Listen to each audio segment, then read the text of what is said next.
বেঁচে থাকো বাবা।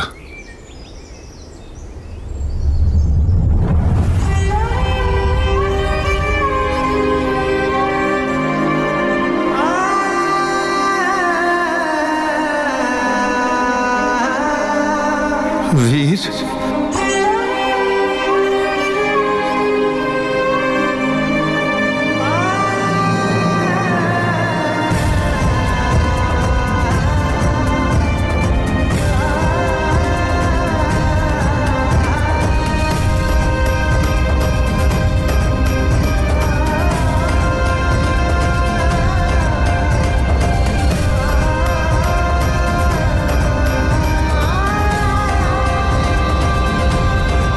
তুই এদেশে কবে ফিরলি?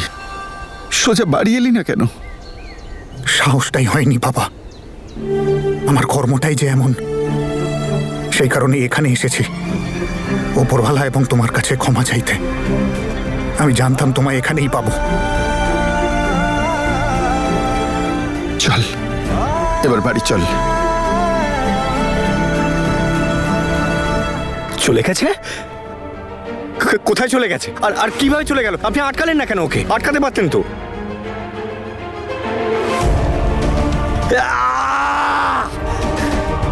আমি জানি আমি জানি আমি জানি ওই বীর তনু ম্যাডামের পেছনেই আছে।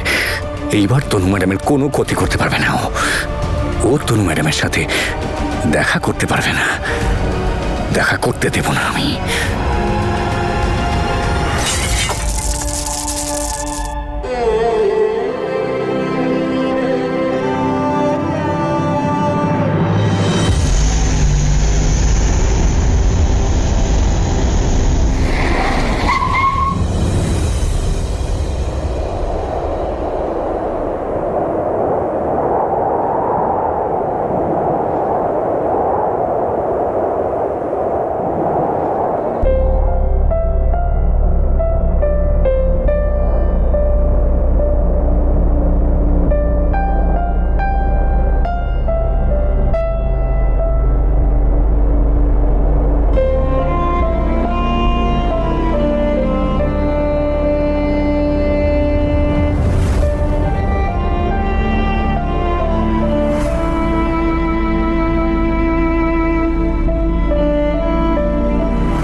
দিয়েছেন। এবার আমরা খুব মজা করে থাকবো।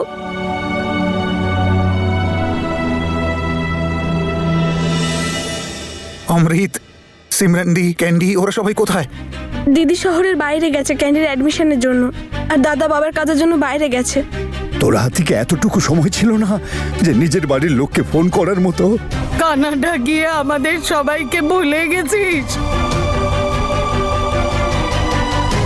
মা, ভুলে গেলে কি আর ফিরে আসতো? একটু সময় দাও, সবকিছু বলবে ও। গরম গরম আলুর পরোটা খা, তোর মনের মতো বানিয়েছি। বুঝলি মা, আমার হাতে তৈরি লস্যি যদি তুই না খাস তাহলে জীবনটাই বৃথা মনে হবে, জানিস আরে তো মা, মা। এসব রেখে দে এখন। তুই প্রথমেই বাদামটা খা। আরে কোনো বাদাম টাদাম নয়, দিদি সবার আগেই পেয়ারাগুলো খাবে। খাও। জানো, এই পেয়ারাটা খেলে না এই পরোটা টরোটা আচার টাচার সব ভুলে যাবে। আরে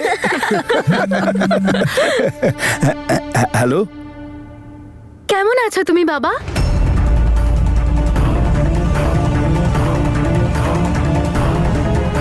বাবা, কার ফোন? মা এটা ড্রাইভারের ফোন। আমি কখনো কানাডা যাইনি। আমার আর জ্যাসমিনের বিয়েটা নকল ছিল।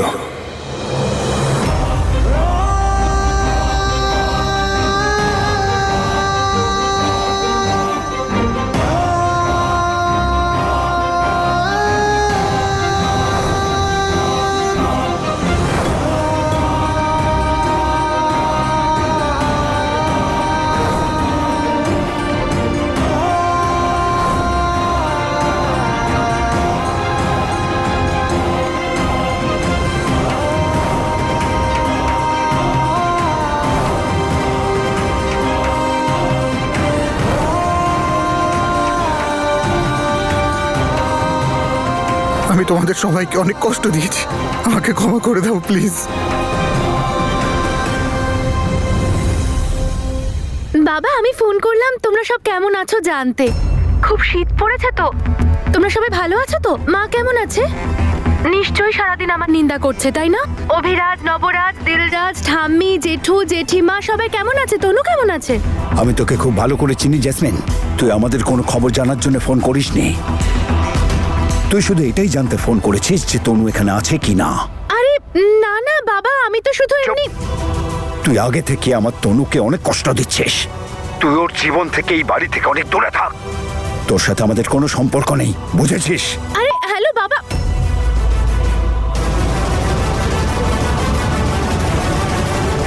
এবার আমাকে আমার শেষ চালটা চালতেই হবে।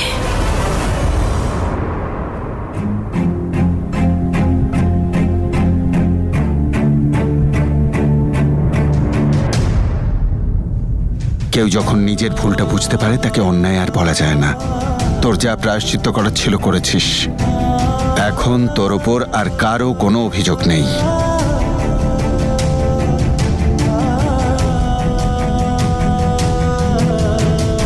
শোন বাবা, তনুকে ফোন কর, ওকে বল যে বীর ফিরে এসেছে। ও তো কোনো কিছুই জানে না, হতে পারে সব জেনে ও আমাদের ছেলেকে ক্ষমা করে দেয়। তুমি ঠিকই বলেছ মা, আমি এক্ষুনি ওকে ফোন করছি। না বাবা, তনুকে ফোন করার দরকার নেই। তনু সব জানে। আর অঙ্গদ? অঙ্গদও সব জানে। তনু আর অঙ্গদ এখন একসাথে নেই, ওদের এঙ্গেজমেন্টটাও নকল ছিল। কি চাও তুমি?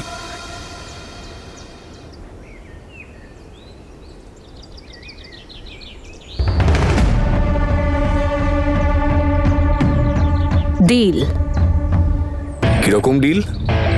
দেখুন মিস্টার অঙ্গদ, এক হাতে কোনোদিন তালি বাজে না, আর আমার আপনার সাহায্যের প্রয়োজন। আর আমি খুব ভালো করে জানি যে আপনার ভালোবাসার মানুষটাকে পাওয়ার জন্য আপনার আমার সাহায্যের প্রয়োজন হবে। আপনার ভালোবাসা তনু। তনু ম্যাডামের নাম নিজের নোংরা মুখে একেবারে আনবে না জ্যাসমিন। তুমি ওর সঙ্গে কি কি করেছো আমি খুব ভালো মতো জানি, কিন্তু তোমার আর তোমার এই সরল চেহারাকে ঘেন্না করি আমি। যদি এতই ঘৃণা করেন তাহলে এলেন কেন? কোনো উদ্দেশ্য নিশ্চয়ই আপনারও আছে। তাই তো আমার একটা কলে আপনি এখানে চলে এলেন। ভালো করে ভেবে দেখুন মিস্টার অঙ্গদ, যারা ফুল ভালোবাসে তারা কিন্তু কাঁটাকে এড়িয়ে চলতে পারে না। কাঁটা অন্যদের হাতেই ফোটে মিস জ্যাসমিন। কাঁটা ফুটলে কিন্তু সেটা বেরও করা যায়। আর এই মুহূর্তে আপনার জীবনে যে বীর নামক কাঁটাটা আছে সেটা একমাত্র জ্যাসমিন নামক কাঁটা দিয়েই তুলতে পারবেন। সেই জন্যই তো আপনাকে বলছি মিস্টার অঙ্গদ যে আমার সাথে হাত মিলিয়ে নিন।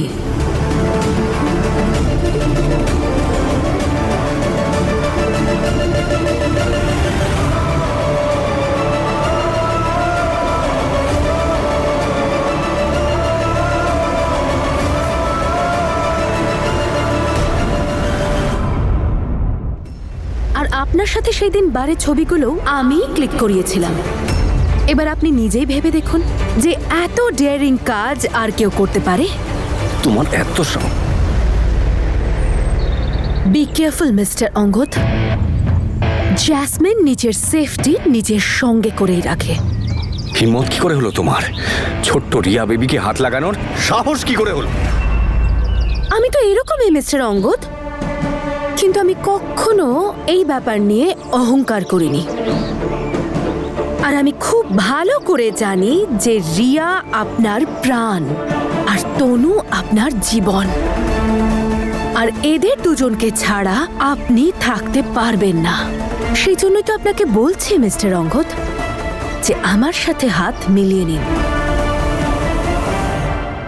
ঠাম্মা ঠিকই বলতো, যদি মায়ের হাত সন্তানের উপর থেকে উঠে যায় তাহলে তারা জীবনে উন্নতি করতে পারে না। তোমার থেকে দূরে গিয়ে না আমার জীবনটা থেমে গেছিল। তোমার থেকে দূরে গিয়ে আমার মনে হয়েছিল যে আমি শত লোকের ভিড়ে হারিয়ে গেছি। আমি জানি যদি আমার ভাগ্য তুমি লিখতে না তাহলে আমার ভাগ্যে কোনোদিনও কোনো দুঃখ কষ্ট থাকতোই না। মায়ের মতো ভালোবাসার মানুষ স্বপ্নেও পাওয়া যায় না। আমি যতক্ষণ তোমার সাথে ছিলাম তুমি কোনো দুঃখ কোনো কষ্ট আমার কাছে আসতে দাওনি। আর আমি কি করলাম তোমার সাথে? আমি তোমাকে কাঁদালাম, তোমাকে সবার সামনে লজ্জিত করলাম। তুমি আমাকে মারো মারো মারো, আমাকে খুব মারো মা, আমি ওটারই যোগ্য। আমি জানি আমি তোমাকে যতটা কষ্ট দিয়েছি না সেটা তো আর কমবে না, কিন্তু যদি তুমি আমাকে মেরে একটুও শান্তি পাও না আমি ভেবে নেবো যে ওপরওয়ালা আমার প্রায়শ্চিত্ত স্বীকার করেছেন। মীর, তুই মাকে কথা দে আমাকে ছেড়ে তুই কোনোদিন যাবি না। কথা দে। কখনো যাব না, কোনো দিনও যাব না। যদি আপনি আমার সঙ্গে ডিলটা করেন তাহলে আমি আপনাকে একটা ব্যাপারে গ্যারান্টি দিতে পারি যে আমি আপনার রিয়াকে ওর দিদার কাছেও যেতে দেব না, আর আপনার তনুকেও বীরকে কেড়ে নিতে দেব না। আর তারপর তো আপনি 2 হাত দিয়ে লাড্ডু খাবেন। একবার ভেবে দেখুন মিস্টার অঙ্গদ, তনু, রিয়া, অঙ্গদ, পারফেক্ট ফ্যামিলি।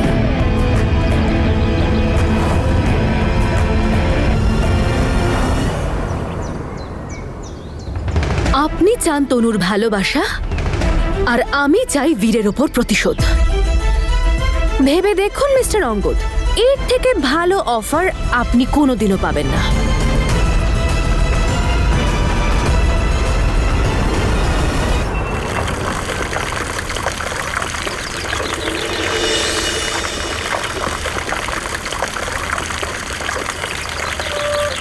আমি তোমাকে অপমান লাঞ্ছনা আর বঞ্চনা ছাড়া কিচ্ছু দিইনি বাবা, তারপরেও আমাকে ক্ষমা করে দিলে।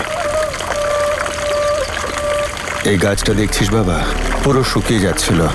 আমি তো ভেবেছিলাম যে আর বাঁচবেই না। তারপর তনুর কথায় আমি আবার জল আর সার দেওয়া শুরু করলাম, আর আজ দেখ আবার সবুজ হয়ে উঠেছে। আর আমাদের সম্পর্কগুলো রক্ষা করার জন্য হার মানলে চলবে না, এটাও তনুর কাছেই শেখা। তাই সিমরানকে আবার গ্রহণ করতে পেরেছি। তনু এমনই, সূর্যের আলোর মতো। ওর আশেপাশে কোনোদিনও অন্ধকার হতেই পারে না, কিন্তু আমার কুকর্ম সেই সূর্যেও গ্রহণ লাগিয়ে দিয়েছে। যখন জাগবি তখনই সকাল। আর তনু হলো তোর জীবনের সেই সকাল যখন তুই অন্ধকারে ডুবে গিয়েছিলি। ওপরওয়ালা তোকে পথ দেখিয়েছেন। এখন তুই ভালো আর মন্দের তফাৎ করতে শিখেছিস। তনুই তোর জন্য উপযুক্ত, আজও এবং ভবিষ্যতেও। কিন্তু আমি ওর সাথে খুব অন্যায় করেছি। তনু আমাকে এত সহজে ক্ষমা কখনো করবে না। আমি কথা বলবো তনুর সাথে, বোঝাবো ওকে। এবার শুকনো ডালে ফুল ফোটানোর দায়িত্ব ওর। তনু চলে গেল, তনুর পেছন পেছন বীরও এখান থেকে চলে গেল। এবার দুটো ফ্যামিলি একসাথে হবে আর তারপর আচ্ছা, আমি তো না হয় ওদের সাথে অন্যায় করেছি, কিন্তু আপনি তো সব সময় তনুর ভালো চেয়েছেন মিস্টার অঙ্গদ। আপনি তনুকে নিজের বাড়িতে রাখলেন, ওর হেল্প করলেন, ওর দুঃখ ভাগ করে নিলেন, ওকে এত ভালোবাসলেন। আর যখন ও ভালোবাসতে গেল তখন বীর মাঝখানে চলে এলো আবার তনুর ওপর নিজের অধিকার ফলাতে। তাহলে বলুন তো, আপনি সব সহ্য করতে পারবেন তো? যে তনুর চোখে আপনি এক ফোঁটা জল দেখতে পারেন না, তাকে বীর আবার এসে কাঁদাবে, সহ্য করতে পারবেন এটা আপনি? না, সেই জন্যই তো বলছে মিস্টার অঙ্গদ, করে নিন আমার সঙ্গে ডিলটা।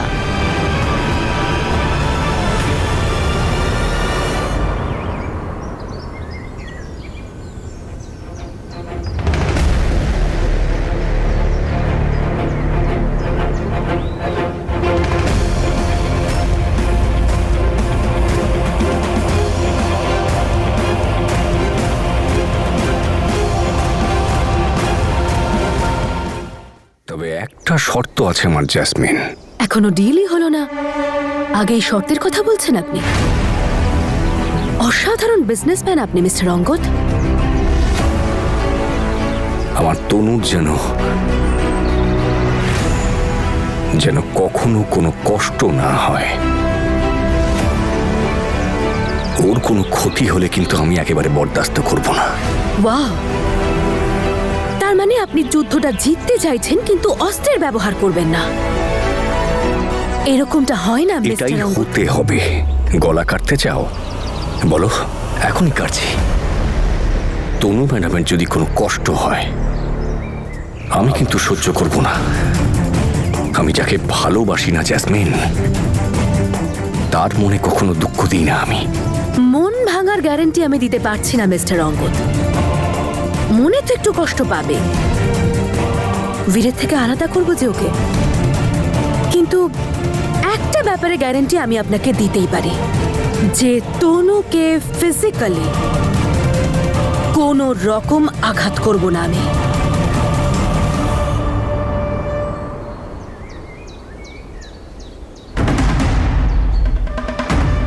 ডিল?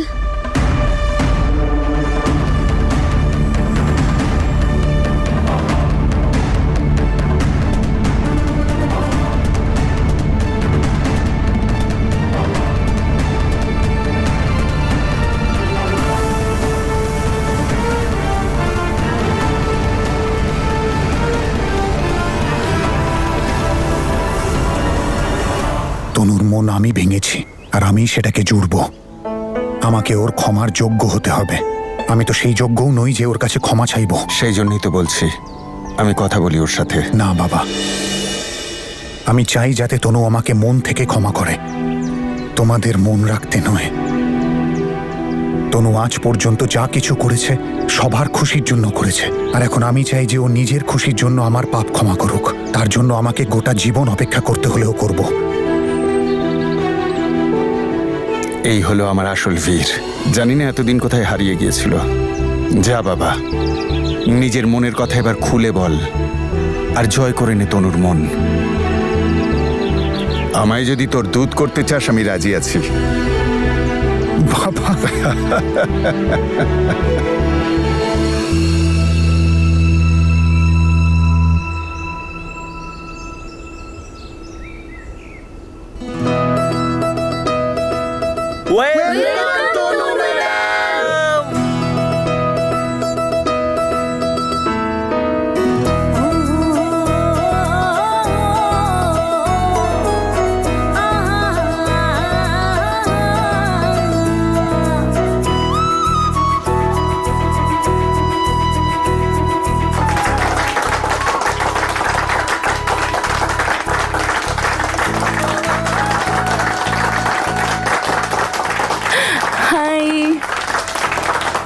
You welcome back.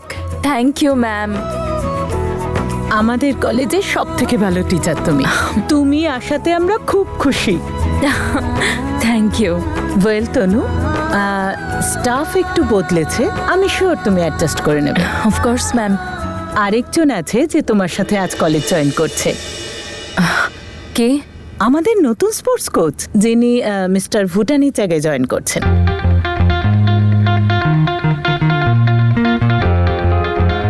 উনি ন্যাশনাল লেভেলে বক্সিং চ্যাম্পিয়ন, আর আমার আশা আছে যে আমাদের স্টুডেন্টরা ওনার কাছে অনেক কিছু শিখবে। আজ আমি তোমাদের সাথে নতুন স্পোর্টস কোচের আলাপ করিয়ে দেব, সো প্লিজ ওয়েলকাম।